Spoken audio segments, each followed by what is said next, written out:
All right, what's going on, everybody? Welcome back, and may the Lord bless you on this beautiful, blessed day as we give the Lord all the honor, the glory, and all the praise. My title now says, The Christians Depend on the Government because the churches depend on the government. And let me say this off top. I'm not talking about everybody in this video, y'all, so please don't take what I say the wrong way. I'm not talking about all Christians. But I was talking to my brother K-Ray. We've been having Bible study. And K-Ray brought up a good question to me. And big shout out to you, K-Ray. Much love to you.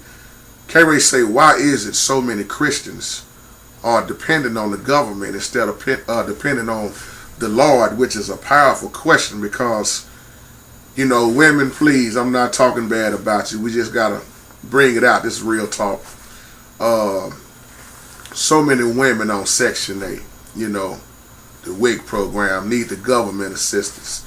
You know, you got the child support, so on and so on. And even with that being said, the problem is when you go back to the early church, it never was the government taking care of the folks who needed help. It was the church. The church didn't need the government because the church was under God's government, the Most High. And when you are under the Most High, case closed. Nothing else need to be said. And I thought that was an amazing question that K-Ray asked because I want to tie that question in with what we see going on with the government. And the problem is when the focus is off of the Lord, like it is in a lot of churches, not all churches, your church has become pretty much political. It's going to be about politics. That's why the other day I did the video about politics and religion and how you got a lot of, you know, politician preachers now, you know. But when you go back to the early church, they sold their possessions. They came together. They helped one another. They loved one another. There wasn't no such thing as somebody going to be struggling. Now, I will say this off top, too. There are people that need help, really need help. I'm not talking about a lot of women out here that's abusing the help. I'm talking about the women out here that truly need help and can't really get help from the government. And then you wonder why you see so many women mad at each other because you got the ones who's struggling hard and working and really trying to, you know, provide a way versus you got some of these ones just lazy, you know, sitting back and the government is just taking care of them. And once your trust is tied up in mankind, trust is in the government, that's who you're going to depend on. And the Christian women, I'm not trying to make you mad with this video because it's a lot of Christian women that's so stuck on the government. It's not just the women. You got a whole lot of people that call themselves Christians just stuck on the government. That's why people say, well, the church and the government should work together. And then you got people say the church and the government should not work together. But like I say, when you are under the Most High's government, which never shut down, you got nothing to worry about. That's why I did that video when the government shut down. There was so many Christians that lost their mind, y'all. They lost their mind because what we gonna do now?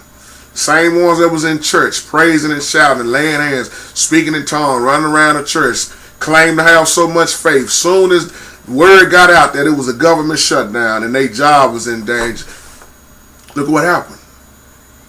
This is what happened when your trust is in man. Y'all know what I was doing? Sitting back laughing to keep from crying. Because my heart goes out to folks, and it's sad that I got to pick it up again. What we need to know is right here. It's right here. And once you turn away from this, you looking for answers in the government instead of this, you done lost it. It's more people leaving God's government to be a part of this world's government. That's why I did the video about Paul and Demas. Demas went back to the world. And once you make up your mind that you're going to go serve the world and be a part of the world's government versus God's government, what else can the Lord do with you? What else can the Lord really do with you, y'all? See, it shouldn't be that you shouldn't even matter, you know, what happens with this government.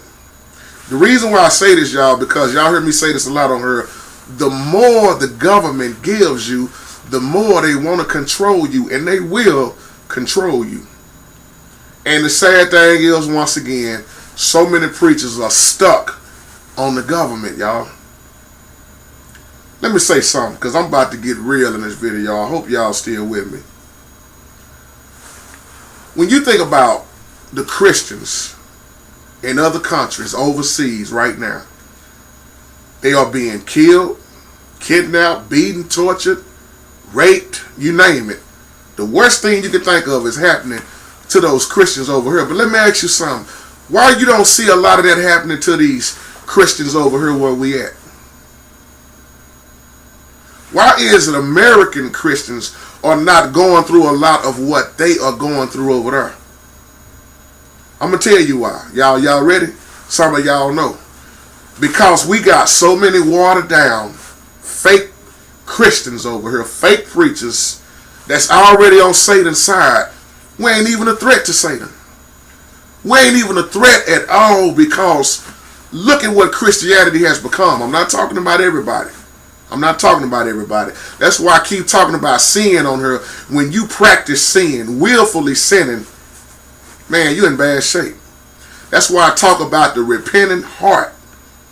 When you repent, that means you truly turn from and never do again. These American Christians over here, not everybody, but the fake ones, is not a threat to Satan. Satan got them. That's why overseas you see these Christians being raped, murdered, beheaded, while we over here having building funds and fish fries and anniversaries and revivals and musicals and begging the hell out of people for money. Those folks over there losing their life, man, for the faith. For the faith. That's why it is so important that you be under God's government. I don't know about y'all, but I love this word, man. I love this word. The fake Christians over here are not being delivered. They not repenting. Satan already got them. From the preacher on down in a lot of churches. But once again, not everybody, because everybody's not following Satan. I can't get on camera and say everybody's wicked, everybody's bad. Ain't no good churches up. All preachers are bootleg and bad. No, I'm not saying it, but it's a lot of people that's truly not following the Lord. And I'm not being funny while I say this, but I'm going to say this again. If we would stop having all these fish fries, musicals, building funds, revivals, all these anniversaries taking up this money, and the sad thing is when we're taking up all this money, we won't even help the poor. Those real Christians over there are going through, y'all. And y'all wonder why oftentimes you hear JT say on her, the government can't save you. They want you to depend on welfare. They want you to depend on Section 8. They want you to be a part of the WIC program. They want you to be a part of everything that they dish out to you so they can control the mess out of you. And they probably going to ban me for doing this video right here, but I don't care. I'm not up under the government control.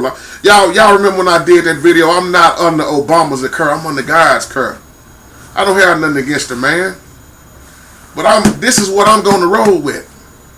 Because last time I checked, Obama is a man. The government, everybody is male and female, mankind.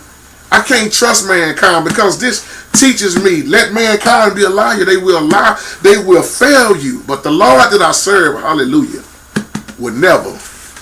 Man, y'all know this word, this is the one I keep. This is the one I keep with me in my car. This big one right here. Because it's got the big words in there. And this is why I stay in this. And K-Ray, when you said that, man, I hugged this like a teddy bear. When you said that about the Christian women, and let's just be real, because I like to use the term ghetto women. They're going to have a great rude awakening. I love you too, ghetto women, not down to you. But most ghetto women that I know, not all women are ghetto. They would tell you, I ain't got to worry about nothing. Now, the government, that's all I need. I'm on child. I got child support. And when that child get grown, they're going to get a great rude awakening. Because your trust is in man. Man. And I know whatever happened while you and your baby dad ain't together. I'm not trying to get off on all that stuff about what happened. But I do know one thing. You cannot continue to try to trust the government instead of this the rest of your life. Because if you look at what's going on with the government, they're cutting out a lot of stuff. That's why I said in the video, on the wake-up call video, what are you going to do if the government shut down for about 6 or 7 months the next time, and you no longer can get all the stuff, the help that you're getting from the government? Y'all, when you go back to Abraham, think about the king of Sodom.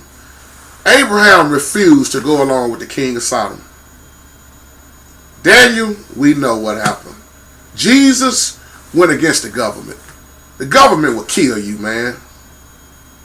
And then the reason why I want to say that about Abraham, because look at how rich Abraham was. Abraham was not a poor man. Look at his family. Look at his nephew Lot. Lot just chose to stay in one of the most wickedest cities. Could have chose anywhere, but look where he went. And we wonder why Sodom and Gomorrah was just destroyed, y'all. It wasn't just because of homosexuality. It was plenty of things going on in there. Abraham went against that. And when Abraham made up in his mind that he was going to serve the Lord took care of Abraham, not the government. Look at King David's son, Solomon. Speaks for itself.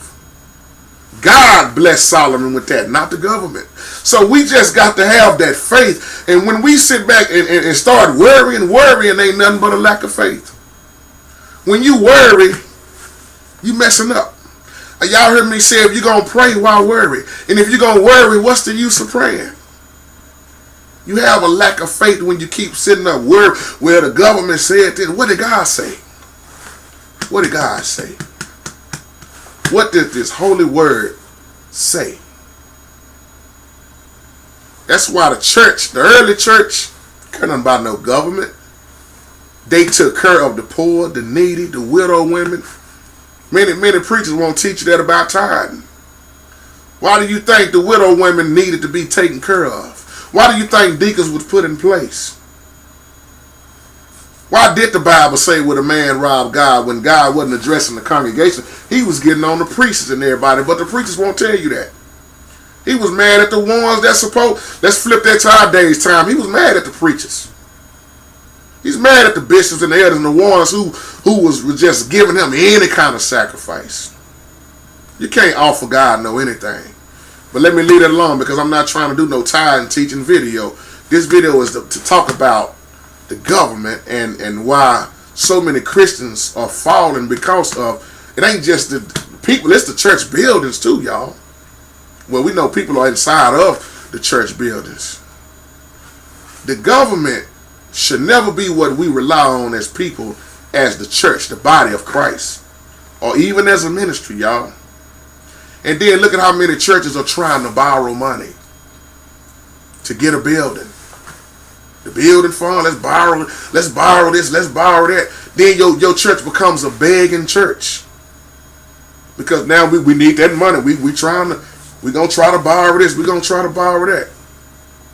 When the Bible, plain as day, says a borrower is a slave to the lender. And then when you look at the government, oh, now you owe us. When you look at the IRS, when you look at Uncle Sam, when you look at everything, what do you see? And when you depend on the government for everything, you messed up. When we allow the government to take care of the poor, we are simply saying that the Most High can't do his job. I don't think God is able to take care of. They go to show you how obedient we are not being. And then, Brother Rollins, you asked me about the 501c3. I know if you're familiar with that. If you don't know anything about the 501c3, let's just break this down in the simplest term. That's a portion of the U.S. Internal Revenue Service code that allows for federal tax exemption of non-profit organizations. What is church? Non-profit organization.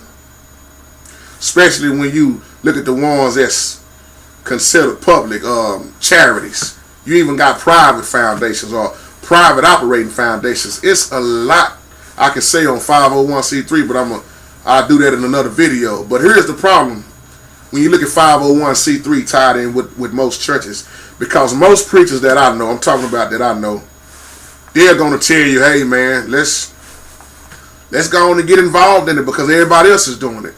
This is the problem with us. We always want to get off in everything because somebody else is doing it. Somebody else is doing it. But here's the problem: when the church get involved with the 501c3, they pretty much placing themselves under the rule, under the control of the IRS. That's what you're doing. You're getting under control of the IRS.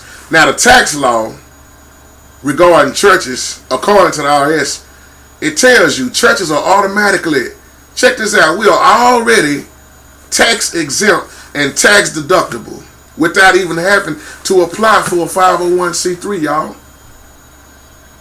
Now, the question is, why do you still do it? I'll let y'all answer that. But check this out. Religion can't be free if you have to pay the government through taxation to exercise it. Y'all see what I'm saying? So many churches get involved in the 501c3.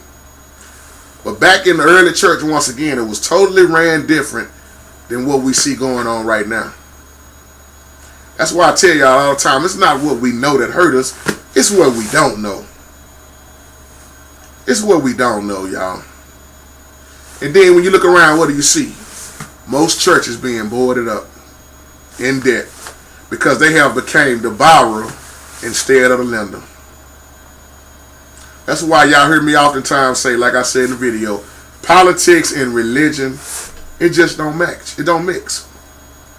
You shouldn't mix it. It don't match up. That's why obedience, once again, is better than sacrifice. When we live this word, obey this word, we'll cut out all these mistakes we making.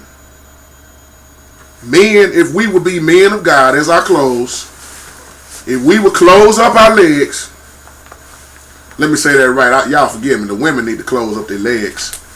We need to keep our penis in our pants is what I meant to say. Forgive me for that.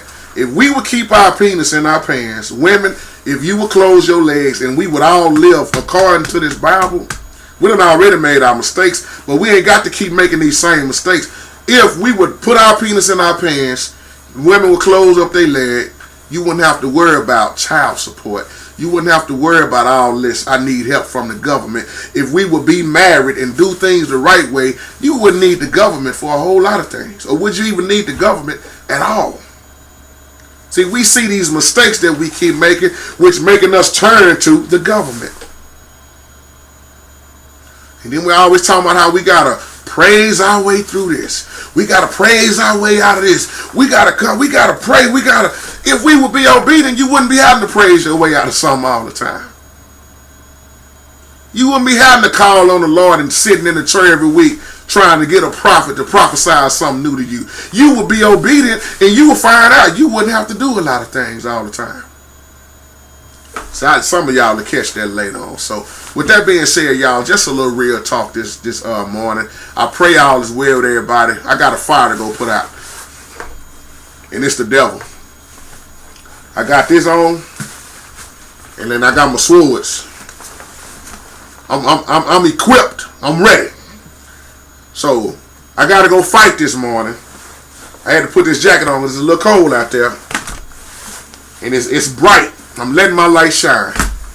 But y'all know the light is really shining on the inside of me. So I love y'all. Let's do better, y'all. And let's continue to learn from yesterday, live for the day, as we hope and pray for tomorrow. God bless you. God keep you. Peace.